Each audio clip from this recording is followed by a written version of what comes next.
The Big 12 Big Monday preview and college basketball opening line preview and picks edition for Tuesday, February the 20th edition of the Big 12 College Experience on the Sports Gambling Podcast Network is brought to you by Game Time, your home for the lowest price last minute tickets, price guaranteed. Download that Game Time app and use a promo code SGPN for $20 off. We're also brought to you by Underdog Fantasy. Play Underdog's Pick'em for a chance to win 100 times a winner. Promo code SGPN at UnderdogFantasy.com for a 100% deposit match today.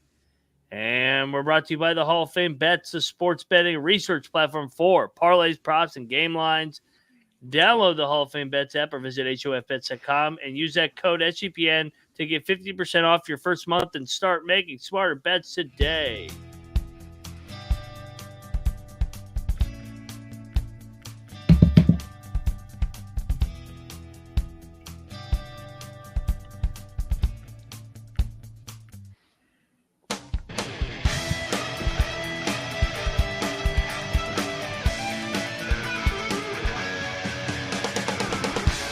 And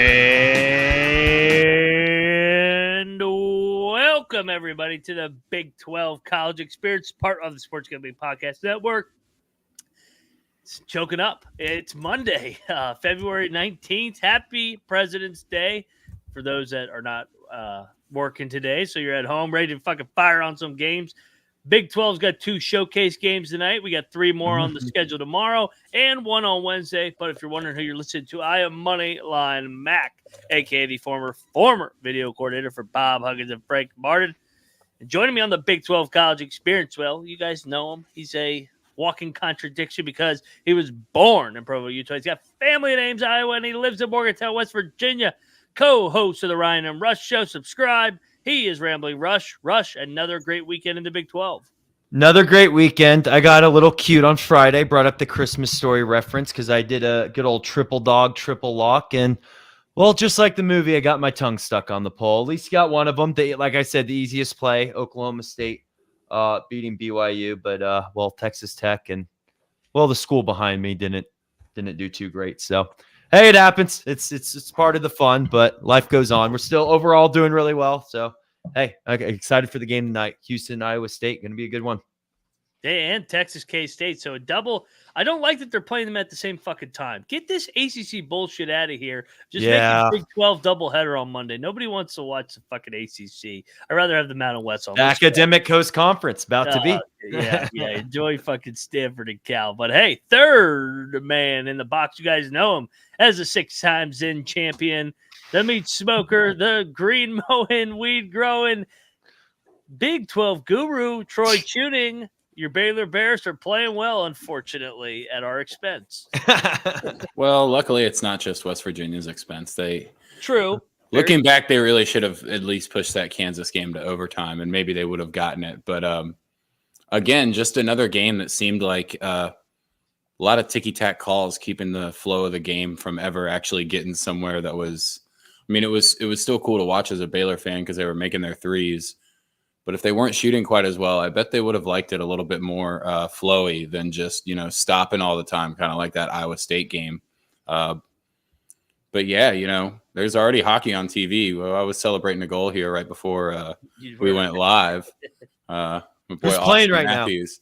now? Right now on TV, it's the Maple Leafs and the Blues. How about, I know this is Big 12, but real quick. Bruins are on right now, though, too. That's right. They are playing. The Rangers, the guy made his NHL debut, and the puck didn't even drop, and he got in a fight. That was awesome. The Bruins just had a kid playing his first NHL game. He scored. Like he had to do the rookie. Yeah, he had to do the rookie lap where he goes out there and the team doesn't follow him, and you do the whole circle on your own and all that. But yeah, that's pretty cool. Scoring your first game. I know we're Big 12, but I think we all agree that the sport of hockey has the spirit of the Big 12. Just grind it out, play fucking hard. So no doubt, always good. No doubt. Hey, and to recap, Saturday we had 7 games. We had a full slate. Shout out to Kennedy with by the way, the island pick on TCU at K-State. Onions from Jameer Nelson Jr. Iowa State was able to hold off a Texas Tech 3-pointer at the buzzer. I would have lost my mind if Texas Tech had covered that because Iowa State was up 20 with 5 to go. Houston completely undressed those cowards from Austin, horns down. To set up what's tonight, a freaking first-place matchup in the Big 12 between Iowa State and Houston. Oklahoma State fucking beat the shit out of BYU. Never was a game. Nope. Led by almost, I think, as many as 18. Kansas, well, they fell down double digits, and they just did what they did. They come back. Oh, I got a story about that real quick. I don't mean to interrupt you, Ryan, but I was in DC, in-law's birthday this week, and I was using the Fanatics sports book. I like it. And they had a bet there, and Kansas was down, and I did the profit boost. As soon as I went to place my bet, we crossed the DC line. And I missed out on $12.50. So, God damn it! Was not happy about that one. It's a lot of roller hot dogs at 7-Eleven. Hey, it's a ticket to a Nats game, Troy. I dipped my toes back into that live money line on Saturday, and yeah, it was a nice payout for me. Well, it's hard. It's hard to not use the system. I mean, there's still Kansas. Like at the end of the day, you're looking at it and you're like, every time my thumb has hit this button before, it pretty much works out all the time. I'm just gonna keep doing it. Everybody was like, man, Oklahoma's kicking their ass. And I look up at the score, and it's a 5-point game and a half ago. Oklahoma's fucked. There's no way they're going to hold on to this. And they were shorthanded. In the other two games, the Natty was able to get a big win, stay on the bubble, get it done at UCF. They controlled that game, almost gave it away. And then, unfortunately, the Baylor Bears went into Morgantown, and they're a fucking wagon right now. I mean, they're scoring at a high clip. Troy, I'll give it to you. I know we didn't do our recap Saturday night, but just initial thoughts from that Saturday slate as we head into game number 13, the final third of the Big 12 gauntlet. Mm-hmm. That Bridges guy is pretty good, huh?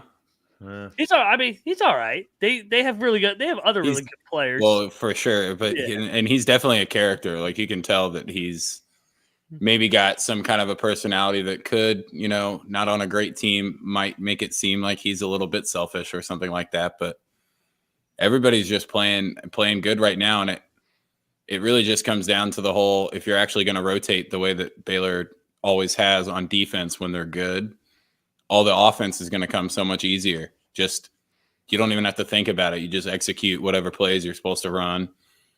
For Baylor, it's 50% of the time. They like to just run that guard weave and maybe get a lazy switch or something like that and take advantage of it in an isolation look or like a drive and kick look. But when they're shooting well, again, I know I get shit for it. Well, from the chat, I get a lot of shit for it, but I put them right up there with Houston. And I think that, the value on them earlier in the year to win the title it's still there.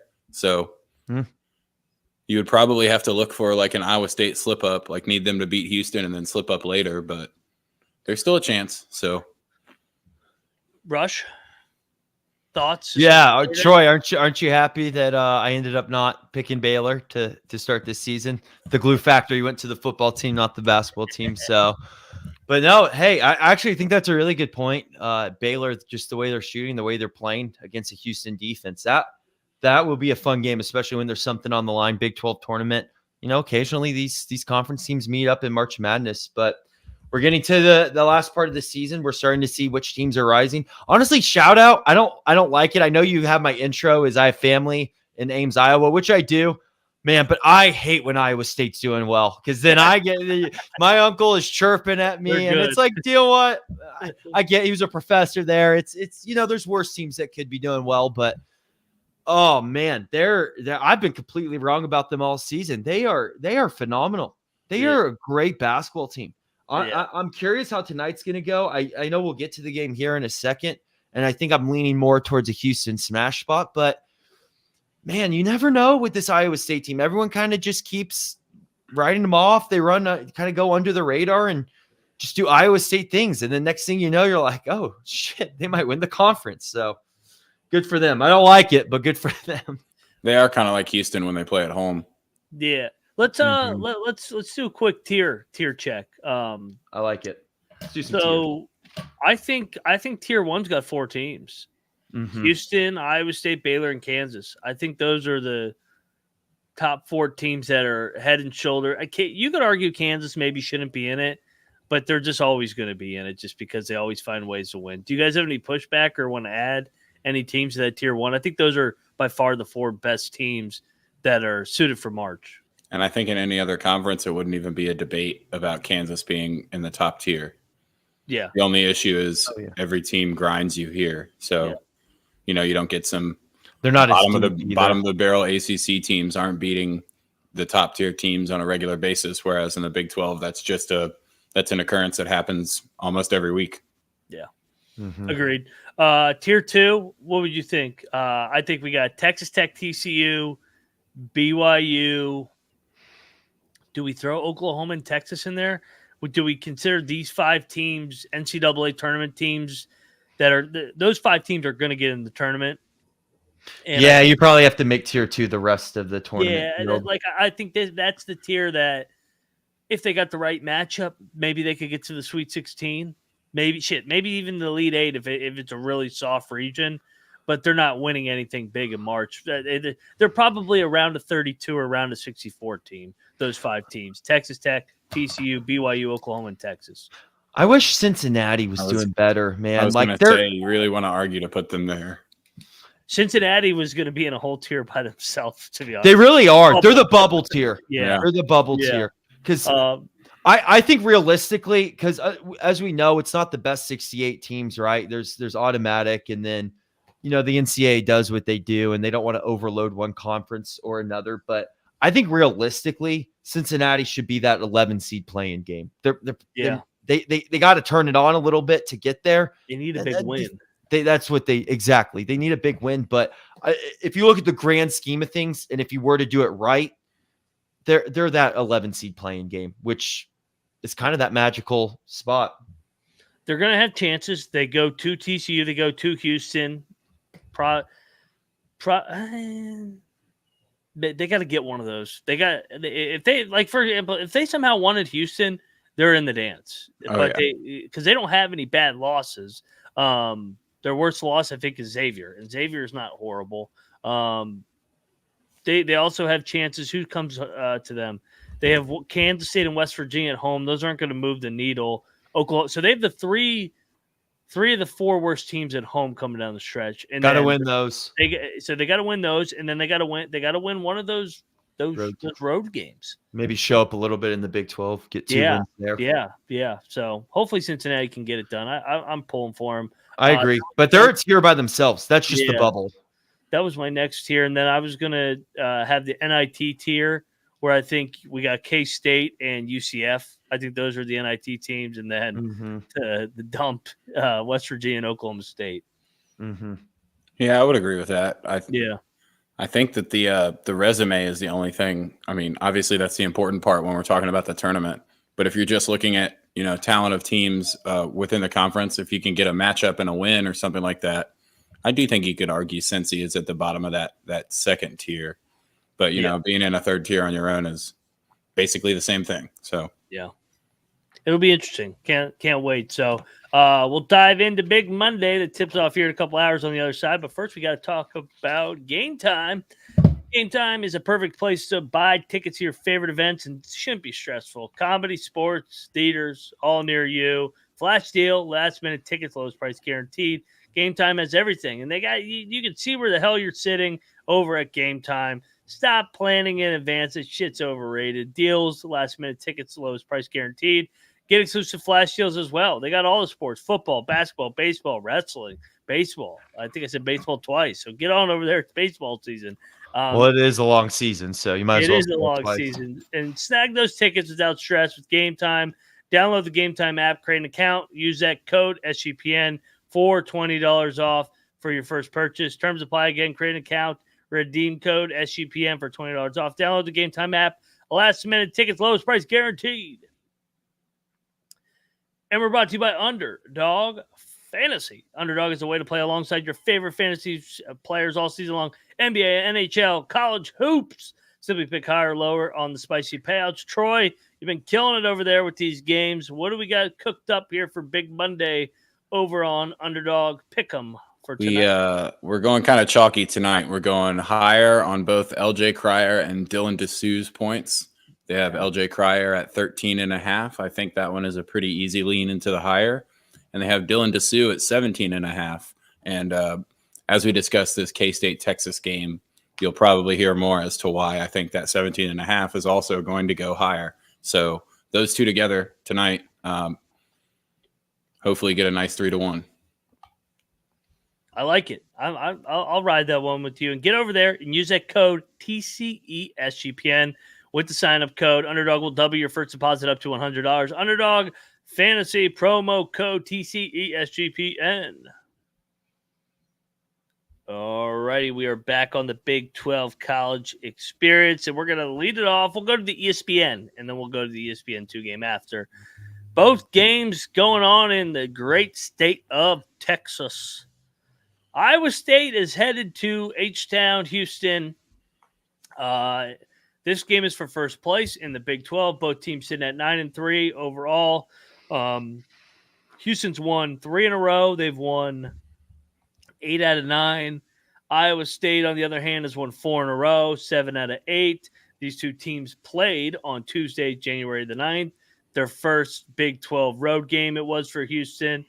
And Iowa State was able to get it done 57-53 in that game. Iowa State went up, I think, like 16-0. So kind of Houston spotted them, all those points. That game was in Hilton. I love Iowa State. I love the story. I think their Final Four good. I really do. But I think this is a bad spot for them tonight. I think they're going to carry that momentum from Saturday. You look at what Houston has done to teams in this league at home. Oklahoma State, they beat by 16. Texas, they beat by 21. K-State by 22. UCF, 15. Texas Tech, 23. West Virginia, 40. This is a double-digit win. Statement game for Houston. Everybody talks about UConn and Purdue being the two best teams in the country. Houston's not far from those two teams. I think people are sleeping on Houston. The more and more I watch them defensively and offensively with that backcourt with Cheat and Cryer, they're a different element this year offensively. So give me Houston, lay the number here. That fucking big number's a trap to take Iowa State, in my opinion. Troy? 100% a trap. Definitely laying the number with Houston. I don't know if Iowa State is Final Four good. I do think that they're Sweet 16, Elite 8 good. Mm-hmm. But I know for a fact that Houston is national championship game good. Yeah. I don't know if they'll win it. I don't know if they can beat UConn. But they really remind me of those old VCU teams if they had, significantly better talent. Just relentless energy. You've got guys coming off the bench that are still, your only job is to grab 5 rebounds and guard this dude. Okay, I got it, coach. And Kelvin Sampson's fucking hilarious. One of the best coaches in the game. I'm laying the points with Houston. I think they're starting to find their offensive game and realizing they can just bully the living shit out of everyone, especially in the Big 12. Man, they're just the athleticism and how they have, 2 and 3 guys going up for rebounds every single time. It's just got to get so annoying to play against them. Yeah, the Big 12 is doing a lot of favors for Houston. They're going to be tournament ready, and they're going to be ready to grind out teams when that comes around. I'm with you guys. I'm joining the lay party. Lay that 9 points with Houston. I could see this game being like let's get laid. Let's get laid. I could see this game being like Houston's up 4-6 after the first half, and then they just lay it on from there. Obviously, we know if they're up by 20, then you got to be nervous about the spread at half because then they'll just start chilling. But yeah, I'm with you guys. Houston here, everything you said. So, but I do think Iowa State, they get the loss here. I don't want to say a schedule loss. Obviously, they want to try and prove their point and beat, and then they just win out their last 5 games, and then they're hot entering the Big 12 tournament. I'm glad you made that point, Rush, because in a way it is a scheduled loss. They've won 4 in a row. Their final games are West Virginia at home, Oklahoma at home, UCF on the road, BYU at home. They'll win out. And K-State on the road. They, at worst, should go 4-1 in those. So, and Houston's going to drop a game or 2. I think they're going to drop 2 more based off of the schedule that they got coming down the stretch with the road spots they got to go to. Iowa State could drop this game and still win the Big 12 title. So, I'm with you. Houston absolutely needs this game, or pretty much you can hand Iowa State the trophy with the season sweep. What's Kennedy on? He's on Iowa State. Oh, Kennedy's walking into Cyclone Island. He's walking into that fucking trap. Oh, man. Houston, 70. Iowa State, 55. I like it. I'm not really worried about the backdoor cover. I think Houston knows that this is a prove-it spot for the Big 12 title. Yeah, they only give up the back doors against UCF and Oklahoma State because they're just asleep at the wheel. But these other teams like Texas and who else did they just Texas Tech and K-State, they got up for those. They're going to get up for Iowa State. All right, let's go to the other game where, in my opinion, this is another trap. K-State's going to Texas. Texas is laying 8.5. This seems like a big number, but Saturday was a dream crusher, in my opinion, for Kansas State. I think there's distractions there. I think Texas is off the loss. Texas needs to right the ship here. I kind of think this is going to be an ass beating here. Texas is the length, the speed, the athleticism, especially in the front court with Dylan Dessou. K-State struggles to score, and I think they're going to struggle to score tonight against the Texas defense. I will lay the big number here with Texas as well. It's chalky here tonight, but it's really not because the public is on Iowa State and K-State. I think both these games are fucking traps, man. I think we're going to have 2 Big 12 blowouts on Monday night. I think the way that Dylan Dessou has been shooting, along with the rest of his game just being so good from how tall and long he is, athletic, I don't know if anybody on Kansas State can stop him. That's kind of why I leaned a little bit on this, saying the 17.5 didn't really scare me away on the underdog pick. I think you see a huge game from Dylan Dessou with nobody being able to answer for Kansas State in that forward post position. I think Texas smashes this. I'm laying the 8.5 easy. In a week where Kansas is not playing, so no rock chalk, but hey, we're laying chalk here. Texas is coming back. Kansas State's, they're done. Beating Kansas was their Super Bowl. They're just done. You're starting to. No, they're not good. And as we talked about, there may be issues with their head coach, and be curious to see what happens next year with him. But yeah, lay that 8.5 with Texas as well. I'm with you guys. Even Kennedy's like, you know what? I got to go Texas here too. I hate it, man. I hate fucking fading Iowa State and K-State, but these spots tonight and the big Monday home teams have been really good. And it makes sense why the big Monday home teams are good because quick turnaround. The travel spot and just coming off emotional games on Saturday, everything's like a fucking physical drag it out rugby match.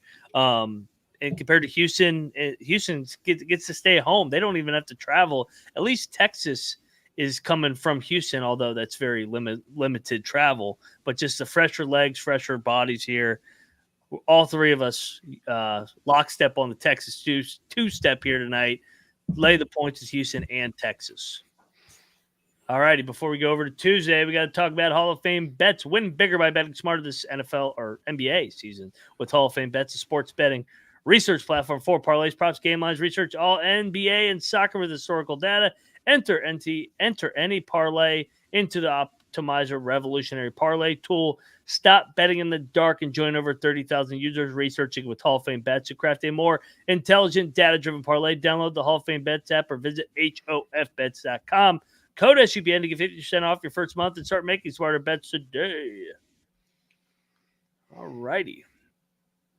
We head over to Tuesday. Joe Hill says we're crazy for thinking there's 2 blowouts. We'll see, Joe. Shout out to the chat. Kenneth, Chad, Damani. Who else is in the chat? Daquan. Homie's in the chat. Ethan. So, yeah, shout out to the chat. Let's keep this thing rolling. Tuesday, Super Tuesday. Who we got? Oh, why is this game up first? Skip. UCF's going to Morgantown. UCF's laying 3. I'll be there. Fuck no. Give me West Virginia. I'm not laying 3 with UCF on the road. They played a couple weeks ago. UCF won by 12. UCF's been a bad road team, though. This is a Cincinnati game from a couple weeks ago, in my opinion. I'll take the Mountaineers. Where's Chad G? And they close. Yeah, Chad, take UCF. Stop fucking. Chad keeps mushing the fucking Mountaineers. Chad, can you do like an AI, like shiny Golden Knights on the Yeah, Morgantown I think against? Chad has literally missed the last 10 West Virginia games, whichever side he's been on. I'll take our Mountaineers rush. They're a back-to-back home game, home spot. UCF, on the other hand, just lost a tough game to Cincinnati. They've lost 4 in a row, too. Both teams have lost 4 in a row. West Virginia wins by 1. That's my pick. Troy, what's your pick? I think even if UCF does win this game on the road, it's not going to be by 4 points. That could be true. I think even if they do win, it's 1 or 2 either way. I'm going to take the points with West Virginia just because the system is, fade the living shit out of them on the road. And then when they get, a certain amount of points, usually it's not the team on the road being favored by 3 at the Coliseum. But I'll take the points. Don't really have a huge conviction on this one, though. I kind of want to lay it with UCF, but I know they suck on the road, and I know the system is WV at home. So we'll just stick to that. Well, they're not losing out, so we'll keep this simple. West Virginia +3. Might be Hopefully their they win. This is the last win. Might be. Good. Kennedy's with us. Nothing can go wrong there. WW. Damn, I should totally lay it. Nah, you can't lay points with UCF on the road. That's if you're going to go down, at least you say, West Virginia really just does suck. But if you lose with UCF laying points on the road, if this was a UCF smash spot, the line would be like 5 or 6. For it to fucking be this short, telling you this is going to be this will be a 1 possession game. It'll be 2 very below average teams battling it out. Go ahead, Joe. Take UCF. Good luck to you. When you go 0-3, don't fucking come crying back here now. All right, let's go. TCU, Texas Tech. I'd rather watch this game than watch UCF, West Virginia. Texas Tech's laying 5. They just played a couple weeks ago, and that was a hell of a game. TCU blew it This open. line's kind of gross. Yeah. TCU off the fucking Hail Mary 3 got it done. Texas Tech, on the other hand, is coming off the loss against Iowa State. Who do you think's more desperate here? TCU's won back-to-back. I feel like that kind of put them over the top to get in the dance for 7-5. Texas Tech's also 7-5. I'll take the revenge angle here.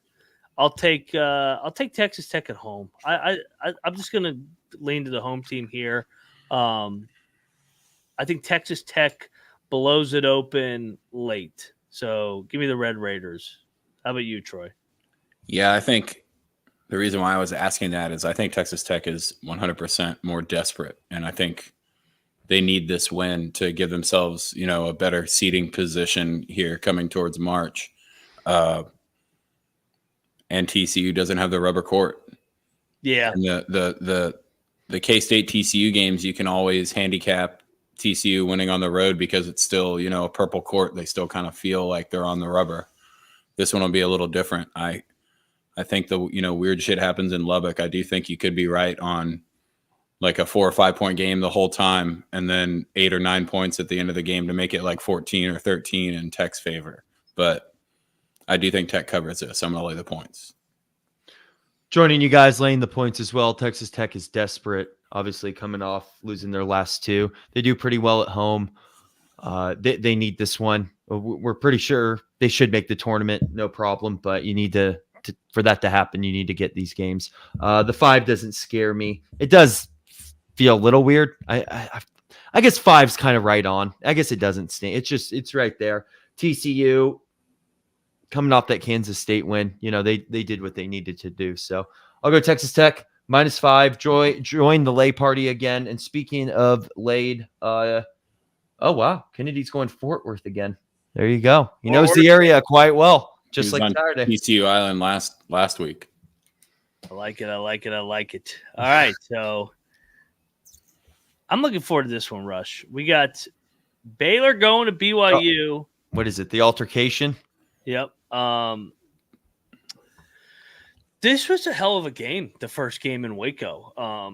They if you remember, they played the second game, and Baylor really blew it open late. This, in my opinion, feels like a schedule loss for Baylor. This is a back-to-back road spot. They're going from Morgantown all the way to Provo. That's a brutal travel spot, in my opinion. We just saw BYU do this and kind of lay an egg after coming from Morgantown over to Norman. Baylor has Houston on deck too, which is going to be for arguably first place on Saturday in Waco. I think Baylor is due for a not an egg. I just think BYU is also really good at home. I think BYU bounces back from Saturday's disappointing, their worst game of the year in Stillwater. I think they make their shots. They've already proven that they can go toe-to-toe with Baylor in Waco. Now they get them in Provo in the rematch. I'm going to lay the 3 with BYU here and take the home team. I think the line tells you everything. You got a ranked team playing really, really well going on the road, and they're still favoring the road team that just got thumped by one of the worst teams in the conference. Yep. But I'll take the 3 points. My fandom won't let me lay the Mormon bullshit. I would not be surprised if BYU won this game and it was, again, like a 1 or 2 point win. But I don't know if Baylor can go on the road here in a back-to-back road spot and beat BYU. It kind of proves that they're really at the top of that top tier. I think hopefully they're not looking ahead to Houston, because a loss to BYU makes it a way less meaningful game in the standings. But yeah, I'll take the 3 points. I think Baylor's playing really, really well right now, and I don't think it's the right spot to fade them, just based on team performance. I think this is another perfectly placed line. I could actually see this game being our third push of the season. BYU obviously coming off that disastrous Oklahoma State game, a game which I called. Being a BYU fan growing up, you kind of get used to this and know where it's headed. But this is kind of where they come back and do what they do. I'll join you, Ryan. I'll lay the 3 for BYU. We got the Mormons versus Baptists. So obviously this was the game back in Baylor where Mark Pope got a little frustrated. And but this was also that game too where kind of BYU kind of found their identity more. We talked about it on the Ryan and Rush show with my dad, Mason. And this is kind of the one where they learned what they were good at and not doing quite well. So they were the better team, to be honest, in Waco. Just Baylor grinded it out. But they were too. Yeah. Well, and the refs were that is an issue too. I don't mean to blame the refs, but like sometimes these games, let's like have more pace. We don't need a whistle every 30 seconds. So we'll see. Oh, Kennedy's on the Super Soakers. He's going to do some soaking. BYU -3. All right, so Troy's on the island there. All right, so final game on the slate. There's 6 games, like I said. Those are the Tuesday games. Let's go over to Wednesday. We got a projected line of Cincinnati -10. Cincinnati against Oklahoma State blew their load. I would lay this. I think so too. I would lay, especially if you see the line.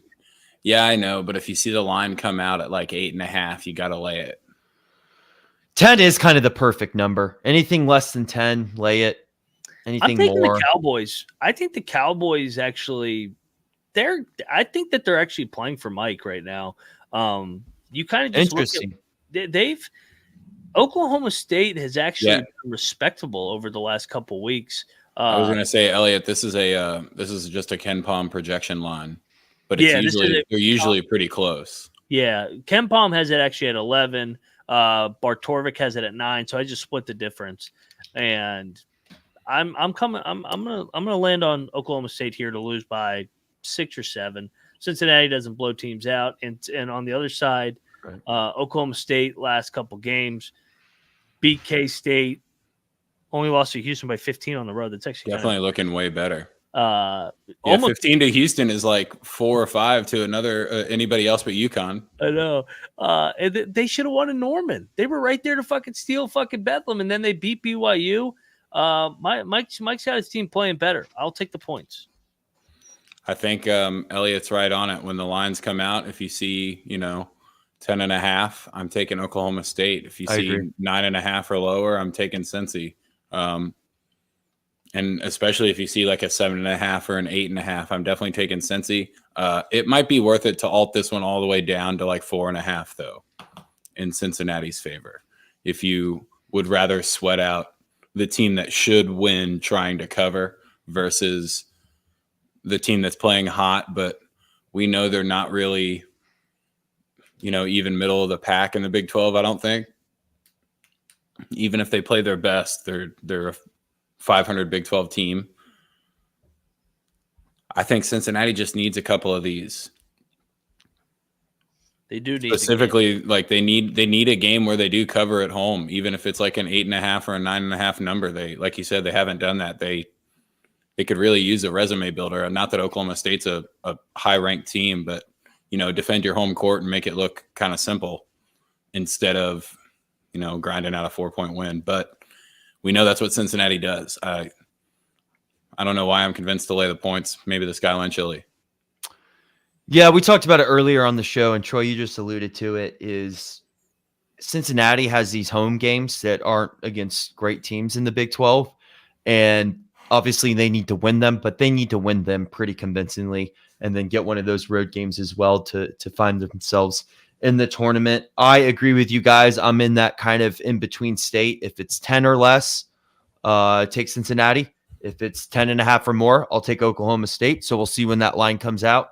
And that's my pick from there. Kennedy flipped tails, so Kennedy's on Cincinnati. We'll just let him do his thing. He feels a little confident in it. But yeah, this is hopefully Cincinnati can win one of these convincingly because, like we talked about, they're a good team. They probably deserve to be that play-in 11 seed, but the NCAA does NCAA things, so you can't give them that choice to do so. All righty, let's go lock, dog, and tease. Fucking, we've been on fire on these lately. Shout out to the Kansas Jayhawks and shout out to the Oklahoma State Cowboys for sweeping my lock and dog on Saturday. I got my tongue stuck on a pole. Lock. Let's get the first one out of the way. Houston. Lock it up to Houston Cougars -9.5. Don't fall for the Iowa State trap. Stealing my strategy. The national narrative right now. Iowa State's good on the road. Iowa State's good on the road. Iowa State is going to come back a little bit tonight. They've covered 5 in a row. It's going to be the same thing as at BYU. Houston blows it open late, wins by 15. Cougars make a statement and take control of the Big 12 headed into the final games. Give me Kelvin Sampson and the Houston Cougars in that fucking raucous environment. Let's go. Yeah, biggest line is my lock. It's come through multiple weeks in a row now. The Cincinnati game's not really released yet, so we'll just go with the Houston at 9. And I do think you can alt line this one up. I don't know about 17.5, but maybe put a 1 in front of like 14.5. Yeah. Yeah, maybe I 19 all the way to 19. Like 20, 25. I'm with you, like 15. Maybe like a 14.5 alt line. Yeah, 12 to 15. I agree. I'll keep it in the same state, but I'm going to go with Texas as my lock. I feel, both. Yeah, we're a little chalky night. I think we all think the Big 12 teams are going to do their thing tonight. So, yeah, Texas. Dog. Well, Chad G's not betting them tomorrow, so the West Virginia Mountaineers are locked to win tomorrow night. Give me the Mountaineers as my dog. They actually were the only – I guess I gave out Oklahoma State, but I don't think they're going to win in Cincinnati. Mountaineers home dog against the very, very shiny Golden Knights for me. Baylor. Okay. Let's go, Ryan. Dub V. One last lap, man. This is it. Dub V. Let's do it. Can't be UCF at home. You're probably not going to win another game. So this is probably not. Final stand, I guess. Who else do they have coming at home? Do they have? No, they already beat Cincinnati at home. Don't they have? They are 3-3 at home. They should be TCU? 4-2. They gave away a couple games. Texas Tech and TCU. Yeah. Oh, they'll beat TCU. They'll beat TCU. TCU's never won in Morgantown. So yeah, we are. They'll beat UCF and they'll beat TCU. Those will be the final 2 wins. They'll finish with 10 wins. Bad year. There you go. Weird to forget, but they'll win tomorrow night. Beat TCU. Maybe they'll beat Texas Tech. Who knows? and then they'll get fucking slaughtered on the road all 3 games. All right. That does it for another edition of the Big 12 College Experience. Troy, what you got going on tonight? We got games tipping off. President's Day is here. What you got going? Just watching hockey and basketball, I guess. Shout out to our boy, Japanese Hideki Matsuyama, with the sweet comeback on Sunday. That was pretty impressive golf. Might be time looking at him for like a Masters future here as a previous winner that knows how to play, real fast, real undulating greens. Might be looking into him for some value right now. I like it. Sure. Remember when we did an early Ryan and Rush show and we were covering golf, and I thought he was a lefty because of the old Yankees guy, and Troy's just like, wrong Asian, Rush. Wrong Asian. That just hit my mind when he's like, when you just yelled on the show, wrong Asian. Wrong Asian. Yeah, I do remember that. Yeah. That was awesome. Anyway, follow me at Rambling Rush, Twitter, Instagram. Love you guys. Should be a good week. I started playing some pickup basketball. I know how to defend and get the rebound. Dribbling and shooting, just pass the ball. Yeah, it's just a typical football player playing basketball. No, I wrestle. Same thing. So same thing. There's just a wrestler out there playing pickup at Morgantown High School. So there you go. Good time. Hey, we forgot to do the parlay. Are we all good? The best. Are we just take Texas and Houston with the lines. Parlay them both tonight. That's what I was going to suggest. Texas 2-step parlay for us tonight. You want to make it a Texas 3-step? Didn't we all agree on Texas Tech? We can take Texas Tech tomorrow night. I think you do 2 and 3. 2 and 3. I like it. Make it a little separate. Yep. More bets. Diversify your bonds. Yep. All right. Texas 2-step, Texas 3-step for the parlay. We're on McDavid and Jonathan Marchessault to score tonight too. Parlay those together. Shout out to Dave Marino. Yeah, Julio disappeared. Maybe Joe, are you the new Julio? He's trying to register as an American citizen. So instead of Julio, he goes by just Joe now. Yeah, he's on a lot of opposite sides. Hooli Joe. Luck, my friend. Best of luck. All right. I'm at Moneyline_Mac. He's at Rambling Rush. He's at Troy Chewning. See you guys here in a couple hours on the College Basketball Experience, and we are out of here.